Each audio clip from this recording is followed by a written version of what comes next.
चाहे त्यो सलाम गर्ने मान्छे होस्, चाहे त्यो सलामी लिने मान्छे होस्, जसलाई छुएको छ, जसको नाम आएको छ, त्यसको फेयर अनुसन्धान हुनुपर्छ। त्यो अनुसन्धान भएन, मैले गरिनँ भनेर भन्ने कुराले कसैले पनि यसबाट मुक्ति पाउने अवस्था छैन। सरकारको परीक्षा पनि छ। सरकारको परीक्षा सकिएपछि अब न्यायालयको परीक्षा सुरु हुन्छ।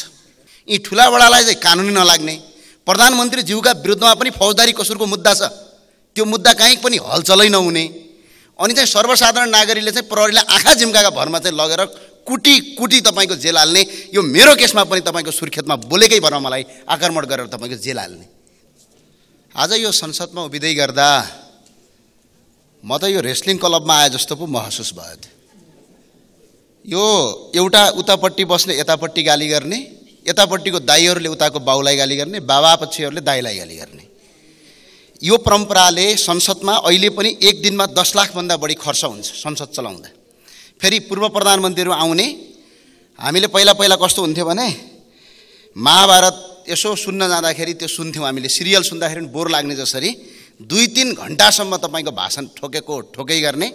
त्यो भए हुनाले म अनुरोध गर्न, सदनमा होइन रेस्लिङ क्लबमा जानुहोस् तपाईँहरू। संसदमा तपाईँको यत्रो बजेट खर्च गरेर बकमपसी गफ सुन्नका लागि जनताले तपाईँ हामीलाई निर्वाचित गराएका होइनन् भन्ने मलाई लाग्छ। सर्वप्रथम त यो भुटानी शरणार्थी केस आयो यहाँ, यो नीति तथा कार्यक्रम त सँगसँगै छ। यो अचम्मको देश लाग्छ मलाई, प्रधानमन्त्रीजी यहीँ हुनुहुन्छ। यो कानुन चाहिँ दुईटा लेखौँ भन्छु म, किन एउटै कानुन लेखे? यी ठुला बडालाई चाहिँ कानुनी नलाग्ने, प्रधानमन्त्री ज्यूका विरुद्धमा पनि फौजदारी कसुरको मुद्दा छ, त्यो मुद्दा कहीँ पनि हलचलै नहुने, अनि चाहिँ सर्वसाधारण नागरिकले चाहिँ प्रहरीलाई आँखा झिम्काका भरमा चाहिँ लगेर कुटी कुटी तपाईँको जेल हाल्ने, यो मेरो केसमा पनि तपाईँको सुर्खेतमा बोलेकै भरमा मलाई आक्रमण गरेर तपाईँको जेल हाल्ने। त्यसो भने कानुन सबका लागि बराबर भनेर किन लेखेको? कानुन हाम्रा लागि अलग्गै हो, हामी यसो प्रधानमन्त्री सभामन्त्री भएका नेताहरूलाई अलग्गै हो, जनताका लागि अलग्गै हो भनेर लेखौँ न संविधानमा प्रष्टै, अनि जनतालाई पनि ढुक्क हुन्छ, ओहो कानुन त अलग अलग छ भन्ने। यस्तो किसिमको देशले, यस्तो किसिमको नीतिले मुलुक कहिले पनि विकास हुँदैन। र अर्को कुरा यसो हेर्छौँ, शिक्षामा चाहिँ गजबको व्यापार गर्छन्। यहाँ आएका माननीयज्यूहरूका कतिका कलेज छन्, कतिका हस्पिटल छन्, के गर्ने? राजनीतिक दल खोल्ने, विद्यार्थी सङ्गठन खोल्ने, अनि विद्यार्थी सङ्गठनको केही भएन भनेर यहीँ सदनमा आएर उफ्रिने। फेरि विद्यार्थी सङ्गठन खोलेर भएका जुन स्कुल, हिजो राजाहरूले बनाइदिएका स्कुलहरू, कलेजहरू सबै बन्द गर्न लगाउने, त्यहाँ नारा लेख्ने, भित्तामा लेख्ने, दुनियाँ गर्ने, तोडफोड गर्ने, अझ सकिन्छ भने त्यहाँको क्याम्पस टिपलाई पनि कुटपिट गर्ने। त्यो जसरी पनि तपाईँको सरकारी स्कुल बन्द गराउने, सरकारी क्याम्पस बन्द गराउने, अनि निजी स्कुल खोल्ने, निजी स्कुल र क्याम्पस खोल्ने, चर्को स्कुलको दाम लिने, अनि त्यसपछि हस्पिटलमा पनि त्यस्तै गर्ने, कर्मचारी ट्रेड युनियन दुनियाँ खोल्ने, अनि भएका तपाईँको जति पनि तपाईँको काम नलाग्ने सामग्री किनेर दिने, अनि प्राइभेट स्कुल यही नेताहरूले खोल्ने, प्राइभेट हस्पिटल यिनै नेताहरूले खोल्ने, अनि जनतासँग चर्को रकम असुल्ने। अनि यो नीति तथा कार्यक्रम चाहिँ मलाई कस्तो लाग्यो भने बागबजारमा फोटोकपीमा पाइन्छ। यो बागबजारमा 1000 रुपियाँ तिरे भनेपछि 3-4 पत्ती फोटोकपी गरिदिन्छ। त्यस्तो किसिमको नीति तथा कार्यक्रम ल्याउने, अनि यहाँ मुलुकलाई तपाईँको अहिले पनि तपाईँको समयको बर्बाद गर्ने किसिमको काम भइरहेको छ। यदि साँच्चै तपाईँको मुलुकलाई अगाडि बढाउने हो, यदि साँच्चै देशलाई अगाडि बनाउने भने एकजना सांसदले पनि प्रतिनिधि सभाको सांसद भएपछि हस्पिटल र स्कुल खोल्न पाउँदैन भन्ने नीति यहीँबाट पारित गरौँ। त्यसपछि मात्र नेपालमा शिक्षा र स्वास्थ्यमा क्रान्ति गर्न सकिन्छ, होइन भने मुलुक अगाडि बढ्न सक्दैन। मलाई त्यो लाग्छ। अनि मलाई अचम्म लाग्छ, यो नाम चाहिँ पत्रिकामा भगा आइराखेको छ। हेर्नुहोस् है, पत्रिकामा फटाफट आइराखेको छ, अनि 3 दल बसेर खुसु गर्नुहुन्छ यसो बालुवाटारतिर लुकी, अनि त्यो गरिसके पछाडि चाहिँ मुद्दा कमजोर हुँदै जान्छ। आज नेपाल प्रहरीका आइजिपीका विरुद्धमा पनि तपाईँको पत्र पत्रिकामा आएको छ, एउटा कर्मचारीलाई निलम्बन गरेर छानबिन गर्ने कि नगर्ने। त्यति मात्र होइन, अन्य नेताहरूको आइराखेको छ, तिनीहरूलाई चाहिँ के गर्ने? उम्काइदिने। त्यसो भने कानुन दुईटा लेख्नु सकिने भनिसकेँ मैले, एउटा कानुनले काम गर्दैन। किनभने यस्तो किसिमको कानुनी प्रवृत्तिले आज मुलुक अगाडि बढ्न सक्दैन। सम्माननीय सभामुख महोदय, यहाँ यसरी भन्ने गरिएको छ हाम्रो देश, एत देश प्रसुतानम सोमकास दग्र जन्मनः, एत देश प्रसुतानम सोमकास दग्र जन्मनः सोम सोम चरित्र सिपछेरन पृथ्व्या सर्वमानव भन्छ। यो हाम्रो पृथ्वी अर्थात् यो नेपाल भन्ने धरतीमा जन्मेका मान्छेले संसारभरि ज्ञानको ज्योति दिन्छन् भन्ने देश हो। भगवान गौतम बुद्धको देश हो यो, माता सीताको जन्मभूमि हो। त्यति मात्र नभएर यो 33 कोटी देवताको वासस्थान हो, शिवको आराधना केन्द्र हो। त्यति मात्रै नभएर यो तपाईँको भिरकुटीको देश हो, यो अरणीको देश हो, गुरु वेदव्यासको जन्मभूमि हो, वाल्मीकिको आश्रम भएको देश। आज संसारको उत्कृष्ट देश रोजी र रोटीका लागि, एक गाँस खानाका लागि र एक सरो कपडा लाउनका लागि दैनिक एक वर्षमा 6,30,000 भन्दा बढी युवाहरू झन्डै विदेशी जानुपर्छ र अर्का विदेशीका अगाडि भिख माग्नुपर्छ। यो भिख माग्ने व्यवस्था र भिख माग्ने नीति बनाउने कोही गाउँको कर्मचारी या गाउँको किसान, कोही मजदुर होइन। यही सदनभित्र बसेका तपाईँ हामी नै हो, यसको दोषी हो हामी। त्यो भएको कारणले गर्दा वीर गोर्खालीका देशलाई अहिले कायरका देश भनेर हामी चिन्न बाध्य पारिएका छन्। यसलाई हामीले परिमार्जन गर्नुपर्छ भन्ने मलाई लाग्छ। शिक्षा चाहिँ गजबको नीति तथा कार्यक्रम पढेँ, यसमा चाहिँ यो शिक्षाको बारेमा कहीँ कतै छैन। यो सुगा रटाई शिक्षा भन्छ, जति पढ्यो त्यति बेरोजगार हुने। आज सडकमा कसले ढुङ्गा हान्छ? डिग्री पढेकै विद्यार्थीले ढुङ्गा हान्छ। कोही गाउँको किसानले त ढुङ्गा हाने देखेको छैन मैले। बरु किसानहरू माइतीघर मण्डलामा आएर शान्तिपूर्ण आन्दोलन गरेर हाम्रा कुरा सुनिदेऊ भन्छन्। बिचरा किसानले भुक्तानी दिन पाउँदैनन्। को हान्छ भने कम्पसको विद्यार्थी हान्छ, को कति पढेको 2टा विषयमा डिग्री गरेको। त्यही मान्छेले सडकमा टायर बाल्छ, सिसा फोड्छ। कतिपय साथीहरू त ढुङ्गा हान्दै यहाँ नेता पनि भन्नुभएको छ, रेलिङ तोड्दै पनि भन्नुभएको छ। त्यो भए हुनाले नेता बन्नका लागि चाहिँ अब ढुङ्गा हान्नै पर्ने, बस जलाउनै पर्ने, सिसा फोड्नै पर्ने, क्याम्पसका भित्तामा तपाईँको हुँदा नहुँदा किसिमका नारा लेख्नै पर्ने किसिमको प्रवृत्तिले आजको शिक्षा सुगा रटाई भन्छु। जति पढ्यो त्यति बेरोजगार, साक्षर त भइयो, शिक्षित भइएन। त्यो किसिमको शिक्षा पद्धतिले आज मात्रै यो देशबाट तपाईँको 5 वर्षमा 1,93,79,79,00,000 रुपैयाँ तपाईँको 5 वर्षमा उच्च शिक्षा हासिल गर्नका लागि नेपालबाट पैसा बाहिरिएको छ। यहाँ गुणस्तरीय शिक्षा लागू गरौँ। संसारभरि शिक्षा जम्मा 2 प्रकारको हुन्छ। एउटा भनेको आध्यात्मिक शिक्षा हुन्छ, एउटा वैज्ञानिक शिक्षा हुन्छ। हाम्रो देशको यो शिक्षा चाहिँ कुन शिक्षा हो? सुगा शिक्षा हो। रट्यो रट्यो रट्यो तर जीवनमा कहीँ पनि काम लाग्दैन। त्यो कारणले गर्दा यो शिक्षा पद्धतिलाई चेन्ज गर्नुपर्ने, यसलाई परिवर्तन गर्नुपर्ने। कुनै पनि देश विकास जब मात्र हुन्छ तब शिक्षा पद्धतिमा र त्यसको तपाईँको पाठ्यक्रम परिवर्तन हुन्छ भन्यो। यहाँ कहीँ कतै पनि नीति तथा कार्यक्रममा त्यो लेखिएको छैन। र अर्को रोजगारीको कुरा रहेछ माननीय सभामुख महोदय। 80 लाखभन्दा बढी मान्छेहरू विदेश जान्छन्। अब रोजगारीमा 154 नम्बरमा के लेखा रहेछ भने रोजगारीका लागि नयाँ गन्तव्य खोज्ने रे, नयाँ मुलुकको गन्तव्य खोज्ने भनेको छ। यो देशमा रोजगारी नै हुँदैन भन्ने मानसिकता छ सरकारको। सरकारलाई म खुलस्तका साथ भन्न चाहन्छु, यो स्वर्गभूमि हो, यो देवताहरूको भूमि हो। यो 81% हिन्दू र 14% बुद्ध धर्मावलम्बीको देश हो। यो वैदिक सनातनको देश हो। पूर्व पश्चिमाहरू तपाईँको जङ्गलमा हुँदाखेरि तक्षशिला जस्ता विश्वविद्यालय भएको देश हो। हामीले आज पनि यो देशलाई अगाडि बढाउन सक्छौँ। यसका लागि के गर्नुहोस् भने यो म अर्थमन्त्रीज्यूलाई, महामन्त्रीज्यूलाई म अनुरोध गर्न चाहन्छु, यी कुरा समेट्नुहोस्। यो ट्रेड युनियन भन्ने छ नि, यसलाई खारेज गरिदिनुहोस्। यसले कल कारखाना बन्द मात्रै गरिरहेछ। लगानीकर्ताको लगानी सुरक्षित गर्ने ग्यारेन्टी लगाइदिनुहोस्। प्राकृतिक स्रोतको प्रयोग गर्नुहोस्। जस्तै रुख एउटा काट्यो भने 2टा लगाउने नियम गर्नुहोस्। मलेसियाको काठले हुनु पर्दैन। जडीबुटीहरू किसानलाई उत्पादन गर्ने दिने कानुन बनाउनुहोस्। जडीबुटी जहाँ पाए त्यहीँ किसानलाई उत्पादन गरेर बेच्ने नीति बनाउनुहोस्। अनि विदेशी मदिरा चाहिँ चट्ट परेर खाने, अनि लोकल मदिरालाई चाहिँ पुलिस गएर घर घरमा तोडफोड गर्ने होइन। लोकल मदिरालाई पनि तपाईँको गुणस्तर मापदण्ड चेक गरी खुलमखुला बेच्ने, विदेशी मदिरा रोक्ने कानुन बनाउनुहोस्। तब मात्र देशको अर्थव्यवस्था बलियो बन्छ। खानीहरू तपाईँको पूजा गर्नलाई बने जस्तो भएको छ। एउटा घन्टा लगेर खानी गाँछन् टङ टङ टङ टङ बजाउनु पर्यो। अनि खानी छन् भने उत्खनन गर्ने काम अगाडि बढाउनुहोस् र यसरी तपाईँको अगाडि बढाउन सकिन्छ। विश्वका 121 करोड हिन्दूहरूको पवित्र स्थल यो पशुपतिनाथ नेपाल हो। विश्वका 58 करोड बुद्ध धर्मावलम्बीको पवित्र स्थल लुम्बिनी हो। यसलाई सांस्कृतिक रूपमा होइन आर्थिक रूपमा हेरौँ। विश्वका 121 करोड हिन्दूहरू र 58 करोड बुद्ध धर्मावलम्बीहरूको 10% मात्र मान्छे नेपाल आयो भने 17 करोड मान्छे नेपाल आउँछ। 17 करोड मान्छेले नेपालमा गर्ने खर्च खरबौँ रुपियाँ हुन्छ। एकजना मान्छे पनि हाम्रो खाडीमा बेल्चा हान्न जानु पर्दैन। यहीँ तपाईँको रोजगारी सिर्जना गर्न सकिन्छ भन्ने कुरालाई अगाडि बुझौँ। अब आफ्नो देशमा भएको सुनको कचौरा लगेर भिख माग्ने परम्पराको हाम्रो देशको सरकार र हाम्रो देशको नीति छ। अनि भएको वैदिक सनातन सहितको हिन्दू राष्ट्र क्यान्सल गर्ने, अनि 2-4वटा गरेर काचोकुचो गरेर के भनेर अर्कै गर्ने, यो किसिमको परम्पराले मुलुक बन्दैन। अब कृषिको कुरा गर्नु, यो मैले पढेँ।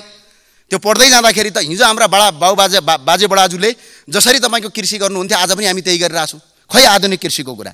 अनि अघिल्लो वर्ष 2077-78 मा नेपालबाट 3,23,67 करोड रुपियाँ कृषिमा बाहिर गएको छ। अहिले 4 खर्ब रुपियाँ कृषिमा बाहिर जाँदैछ। चामल र धान हिजो हामी निर्यात गर्ने देश, आज चामल र भातका लागि तपाईँ हामी तडपिनु परेको छ।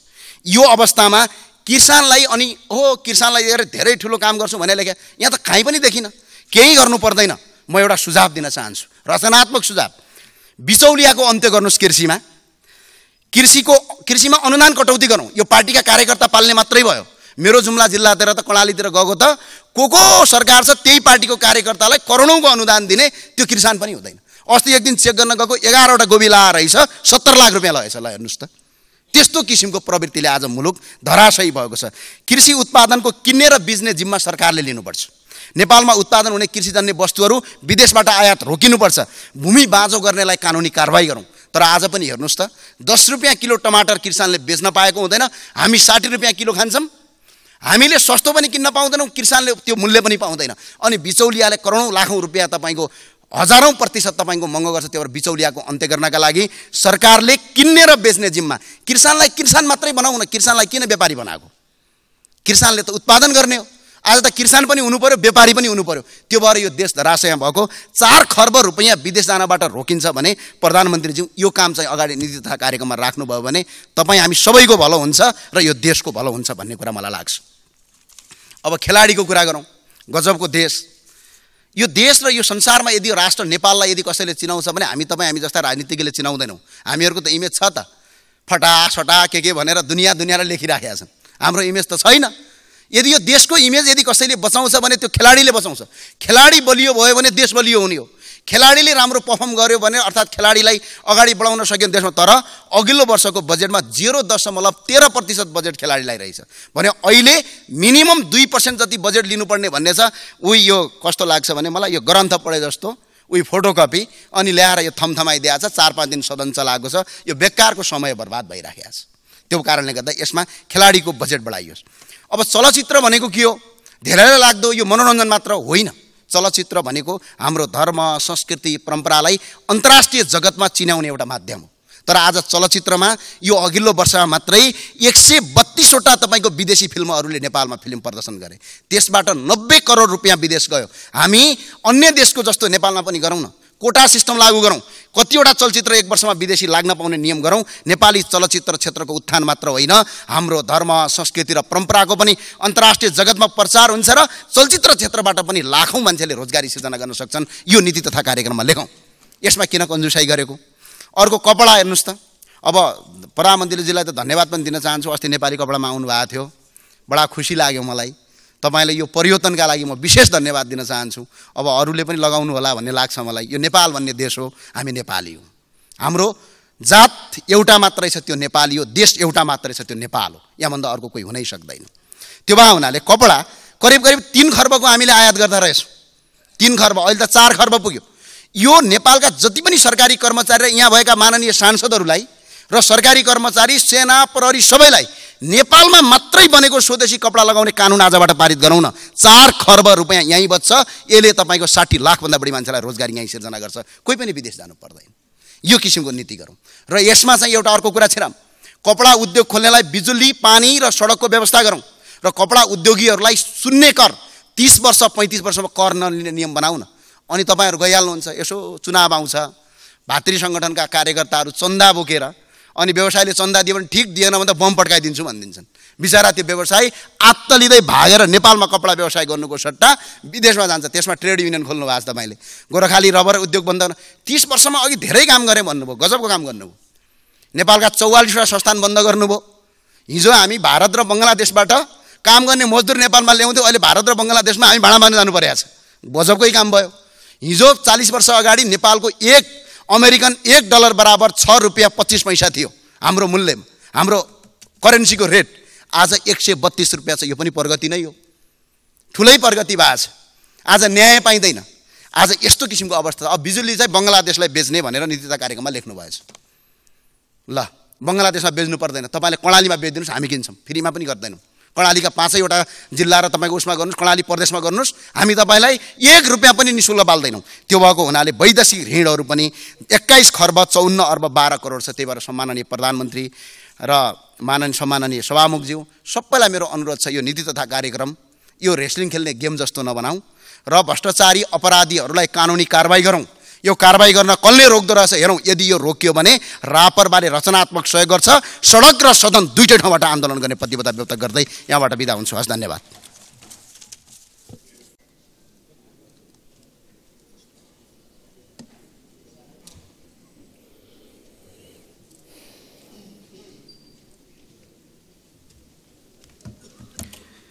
सम्माननीय सभामुख महोदय, निर्वाचनबाट नयाँ सरकार आउँछ। प्रधानमन्त्री सरकारको क्याप्टेन हुन्छ। क्याप्टेनले के थाहा हुन्छ भने समय निश्चित छ, स्रोत सीमित छ, आवश्यकता र आकांक्षा भने अपरिमित छ। यो पृष्ठभूमिमा प्रत्येक सेक्टरमा के गर्ने र कसरी गर्ने भन्नेमा प्रधानमन्त्री स्पष्ट हुन्छ। जस्तो उदाहरणको लागि सामुदायिक विद्यालय। सामुदायिक विद्यालय सङ्कटग्रस्त छ। सामुदायिक विद्यालयमा विद्यार्थी भर्ना हुन्छ तर त्यो विद्यार्थी टिक्दैन। पढाइ हुन्छ तर सिक्दैन। सामुदायिक विद्यालयमा करिब 55,000 शिक्षकको दरबन्दी पुगेको छैन। कर्णालीमा मात्र हामीले हेऱ्यौँ भने 40% विद्यालयमा एकजना शिक्षकको दरबन्दी पनि छैन। सामुदायिक विद्यालयको क्षेत्र हेभिली अन्डर फाइनान्स छ। यस्तो बेलामा क्याप्टेनलाई के थाहा हुन्छ भने अब के गर्ने हो, के नगर्ने हो, कहाँनिर हस्तक्षेप गर्ने हो, कसरी गर्ने हो, कुन पोलिसी इन्स्ट्रुमेन्टबाट मैले पाएको समयभित्र म शिक्षकको अभाव पूर्ति गर्छु, सिकाइको सङ्कट हल गर्छु, सामुदायिक विद्यालयको स्तर उन्नति गर्छु भन्ने थाहा हुन्छ। यसरी प्रत्येक सेक्टरको बारेमा थाहा भएपछि उसले आफ्नो मन्त्रीलाई म्यान्डेट दिन्छ। त्यो म्यान्डेट अनुसारको एउटा लक्ष्य हुन्छ, समय तोकिएको हुन्छ, मिति तोकिएको हुन्छ र त्यो कुरालाई सार्वजनिक गरिन्छ। क्यानाडामा यसको अभ्यास, बाहिर यसलाई पब्लिक ट्र्याकर भनेर भनिन्छ, बाहिरबाट यसलाई ट्र्याक गरिन्छ। र प्रधानमन्त्री कार्यालय भनेको एक प्रकारले मन्त्री परिषदको प्रधानमन्त्रीको कार्यालयको काम भनेको यसरी तोकिएको टार्गेट अनुसार काम भयो कि भएन भनेर अनुगमन गर्छ, मूल्याङ्कन गर्छ, के अप्ठ्यारो भयो भने गाँठो फुकाउँछ। अब सचिवले मन्त्रीलाई होइन, मन्त्रीले सचिवलाई ब्रिफिङ दिन्छ। अनि हाम्रो संसदको काम के हुन्छ? सरकारले लिएको यो पहल कदमीमा हामी के सहयोग गर्छौँ, कतिपय सन्दर्भमा प्रश्न गर्छौँ, कतिपय सन्दर्भमा विकल्प सुझाउँछौँ।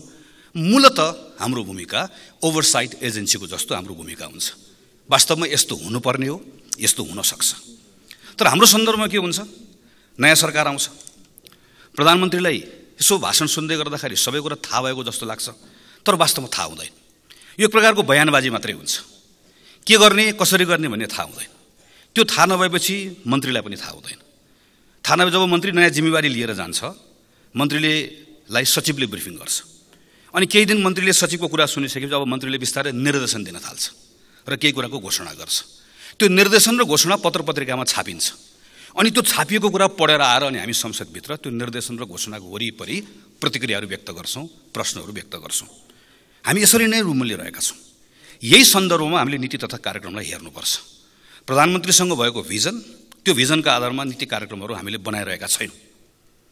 मन्त्रालयले करिब यो फागुन चैत्रतिर योजना महाशाखा भन्ने हुन्छ, योजना शाखा कतैतिर, त्यसले बिस्तारै आफ्नो मार्फतका निकायहरूलाई एउटा सन्देश पठाउँछ। नीति कार्यक्रममा राख्नुपर्ने कुराहरू पठाउनुहोस् भनेर भन्छ। सबैले पठाउँछ। त्यो पठाएपछि त्यसलाई एक ठाउँ टिपोट गरिन्छ, कम्पाइल गरिन्छ। त्यो कम्पाइल गरेको कुरा मन्त्री परिषद प्रधानमन्त्री कार्यालयमा पठाइन्छ। प्रधानमन्त्री कार्यालयमा केही सचिवहरू हुनुहुन्छ जो ठिक ठाउँमा मेरो सरुवा भएन भनेर रिसाएर बस्नुभएको, झोक्राएर बस्नुभएको। त्यो सचिवहरूको सानो एउटा समूह बनाइन्छ। अनि त्यो समूहलाई कम्पाइल गर्न दिइन्छ। कम्पाइल गरेको डकुमेन्टलाई नीति कार्यक्रम भनिन्छ र यो यहाँ प्रस्तुत हुन्छ। हामी नीति कार्यक्रममा छलफल गर्दै गर्दा कसरी गरिरहेका छौँ भने, मानव यो नीति कार्यक्रममा छलफल गरिसकेपछि यसको आधारमा बजेट बन्छ। बजेट त लक भइसक्यो, त्यो त अब छाप्न मात्रै बाँकी हो नि। अब यसभित्र भएको छलफललाई कसले ग्रहण गर्ने हो, यसको अर्थ के हुने हो, हामीले यसमा कहिले पनि केही पनि प्रश्न गरिरहेका हुँदैनौँ। यही कुरा बजेटको सिद्धान्तको छलफलमा पनि हामीले उठायौँ र यसको आधारमा यो फेरि अहिलेको सरकारको सन्दर्भमा मात्र कुरा गरेको होइन। हामी यस्तै गर्दै आइरहेका छौँ। यसलाई बदल्नु पर्यो भनेर मान्य विश्वप्रकाश शर्मा र मैले केही दिन अगाडि मान्य अर्थमन्त्रीजीलाई उहाँकै कार्यालयमा गएर भेटेर हाम्रो सन्दर्भमा तालिका कस्तो हुनुपर्छ भनेर एउटा तालिकासहित र त्यसको व्याख्यासहित बुझाएका छौँ, जसमा हामीले भनेका छौँ चैत्र महिनामा यो नीति र कार्यक्रम यहाँ पेश हुनुपर्छ र वैशाख र जेठको यो महिनालाई बजेट कार्यान्वयन गर्ने सन्दर्भमा जति पनि कानुनहरू निर्माण गर्नुपर्ने हो ती सबै कानुनमा छलफल गरेर पारित गर्ने समयको रूपमा प्रयोग गर्नुपर्छ। जसको कारणले गर्दा संसदबाट बजेट पारित हुँदै गर्दा बजेट मात्रै पारित हुँदैन, त्यसको लागि चाहिने इन्स्ट्रुमेन्ट, कानुन, त्यसको लागि चाहिने मन्त्रालयले पनि कार्यविधिहरूमा काम गर्छ, त्यो सबै पारित भएको अवस्था हुन्छ। एउटा विषय हो। दोस्रो विषय, यो प्रस्तावित नीति तथा कार्यक्रममा 188 बुँदा छ। यसरी पढ्दै गयो भने यो भित्र सबै छ। इच्छा छ, समीक्षा छ, कार्यक्रम छ, योजना छ, आयोजना छ। राम्रोसँग हेऱ्यो भने केही पनि छैन। यस्तो किन हुन्छ? किनभने यो के को लागि ल्याइएको भन्ने कुरामा हामीले कहिले पनि सघन छलफल नगरेको हुनाले गर्दा हामी अल्मलिएका हुन्छौँ। बेलायतमा क्विन्स स्पिच वा किङ्स स्पिच भनेर योभन्दा अघिल्लो पटक हामीले हेऱ्यौँ भने जम्मा 940 शब्दको छ। 10 मिनट 10 मिनटमा त्यो वाचन सकिन्छ। र गएको पटक हामीले हेर्यौँ भने त्यसमा ठ्याक्कै के छ, यो पटक मेरो सरकारले यो वर्षमा 38 वटा कानुन लिएर आउँछ। यो कानुन बनाउँछ, प्रस्ताव गर्छ, तपाईँहरूले पार्लियामेन्टबाट बनाउनु होला।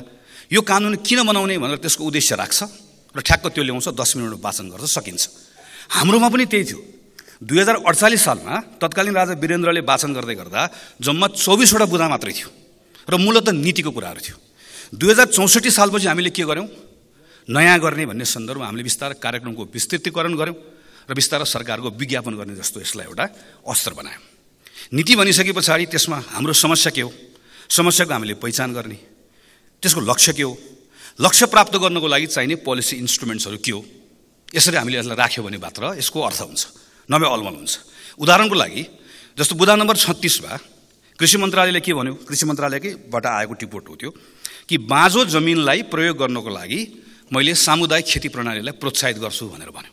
त्यो सामुदायिक खेती प्रणाली भनेको के हो, कसले गर्ने, त्यो अलमल हो। किन अघि भनेको जस्तै के को लागि भनेर नसोचेको हुनाले गर्दा अलमल भयो। 2070 सालमा म सम्झन्छु कृषि समितिको सभापतिको रूपमा काम गर्ने मौका पाएको थिएँ। भूकम्प पछाडि हामीले नै संसदीय समितिको विशेष पहल कदमीमा भू उपयोग नीति सरकारलाई ल्याउन लगायौँ, छलफल गऱ्यौँ। त्यसको आधारमा भू उपयोग भूमि सम्बन्धी ऐन आयो। त्यो ऐनमा मैले नै सांसदको रूपमा संशोधन राखेँ। हामीले त्यसको आधारमा भूमि ब्याङ्क बनाउने अवधारणा ऐनको अङ्ग बनायौँ। तर पछि 79 सालमा यो 77 सालमा नियमावली बनाउने बेलामा त्यसलाई ड्रप गरियो, त्यसलाई हटाइयो। भूमि ब्याङ्कको अवधारणा मात्रै कार्यान्वयन गऱ्यौँ भने बाँझो र अनुत्पादक जमिन प्रयोग नगरेको जमिन जुन छ त्यो प्रयोग नगरेको जमिनको एउटा कानुनी आधार बनिहाल्छ। त्यस्तै गरी कृषि व्यवसाय प्रवर्धन सम्बन्धी ऐनको ड्राफ्ट हामी केही सांसदहरूले मिलेर 8 वर्ष अगाडि कृषि मन्त्रालयलाई बुझाएको। त्यो एउटा मात्रै कानुन बन्यो भने मूल्य श्रृङ्खलामा उत्पादन गर्ने कृषक र व्यवसाय गर्नेको बीचको सम्बन्ध कस्तो हुने भनेर त्यसले परिभाषित गरिहाल्छ। अर्थात् सरकारले ल्याएको यो नीतिको लागि चाहिने पोलिसी इन्स्ट्रुमेन्ट के हो भन्दा मैले कृषि व्यवसाय प्रवर्धन ऐन बनाउँछु, मैले भू उपयोग ऐनमा भएको भूमि ब्याङ्कलाई तुरुन्त सुरु गर्छु भनेर भन्यो भने यो सरकारले राखेको बाँझो जमिनको प्रयोग गर्ने कुराको लक्ष्य प्राप्त हुन्छ। यसरी हामीले कुन कुरा राख्यो भने कुन लक्ष्य प्राप्त हुन्छ, नीति बनाउँदाखेरि यसरी हेर्नुपर्ने हुन्छ। केही नीतिहरूमा फेरि हामीले डिपार्चर पनि गर्नुपर्छ। जस्तो हामीले वित्तीय संहिताको सन्दर्भमा के गर्दै आयौँ, स्थानीय सरकारहरूलाई अनुदान दियौँ। त्यो अनुदानलाई हामीले सशर्त अनुदान भन्यौँ। सशर्त अनुदानमा हामीले शर्त कस्तो राख्यौँ, कार्यक्रमको शर्त राख्यौँ, आयोजनाको शर्त राख्यौँ।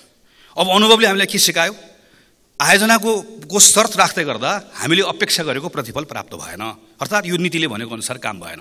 अब यसलाई बदल्नु पर्यो, केही कुरामा डिपार्चर चाहियो।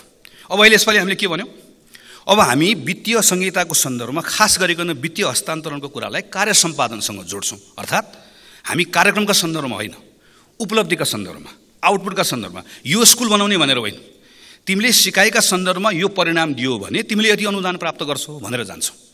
हामी बिस्तारै एक प्रकारले त हामी सशर्त अनुदान घटाउँछौँ, हामीले यो नीति लिन्छौँ है भनेर हामीले संहिताको सन्दर्भमा भन्यौँ।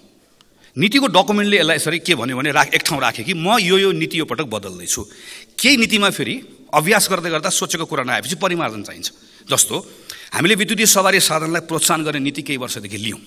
हामीले के भन्यौँ, यसबाट कार्बनको उत्सर्जनमा पनि हामीलाई सहयोग पुग्छ र खास गरिकन विद्युत उपभोगको सन्दर्भमा पनि बढ्छ र पेट्रोलियम पदार्थमाथिको निर्भरता घट्छ। अहिले प्राइभेट भेहिकल्सहरू ठुलो मात्रामा हामीले बिस्तारै इलेक्ट्रिक भेहिकल बनाइसकेका छौँ, त्यो ठिक भएको छ। तर हामीले सोचेको जस्तो भएन, अर्थात् पेट्रोलियम पदार्थमाथिको जुन परनिर्भरता घटाउने भनेका थियौँ सोचेको जस्तो घटेन। पेट्रोलियम पदार्थको अहिले केही तथ्याङ्कले के भन्छ, खपत घटेको छ, तर उद्योगको कारणले गर्दा हो। त्यसो भए के हो त, त्यसो भएदेखि यसलाई परिमार्जन गरेर अब के थप्नुपर्ने भयो हामीले भने निजी सवारी साधन त गर्ने नै हो, तर त्योभन्दा पनि लामो दूरीको सवारी साधनलाई, बसलाई, ट्रकलाई विद्युतीय सवारी साधन नबनाइकन हामीले सोचेको जस्तो पेट्रोलियम पदार्थमाथिको हाम्रो निर्भरता नघट्ने रहेछ। यो नीति परिमार्जन गर्ने कुरा हाम्रो आफ्नो अनुभवले हामीले सिकायो, हामीले यसरी राख्नुपर्ने रहेछ। सरकारले के भन्यो, भ्रष्टाचारलाई न्यून गर्ने, सुशासन कायम गर्ने मेरो मुख्य नीति भनेर भन्यो। यसको लागि उसले कार्यक्रम के लिएर आयो, अख्तियार, भ्रष्टाचार सम्बन्धी कुरा, सम्पत्ति शुद्धिकरणको कुरा र राष्ट्रिय सतर्कता केन्द्रको कानुन संशोधन गर्छु। यो ठिक छ, हामी यसमा संशोधनमा काम गरिहाल्छौँ। उच्च पदस्थ मानिसहरू जसले गैर कानुनी सम्पत्ति आर्जन गरेको छ, म तिनीहरू एकजनालाई पनि छाड्दिनँ, एकदमै ठिक छ। यसको लागि पक्कै पनि सरकारले अब कानुनी संरचना सोचेकै होला। भएको कानुनबाट काम गर्ने हो कि नयाँ कानुन ल्याउने हो, यसमा छलफल गरौँला नै, यति कुरा भयो।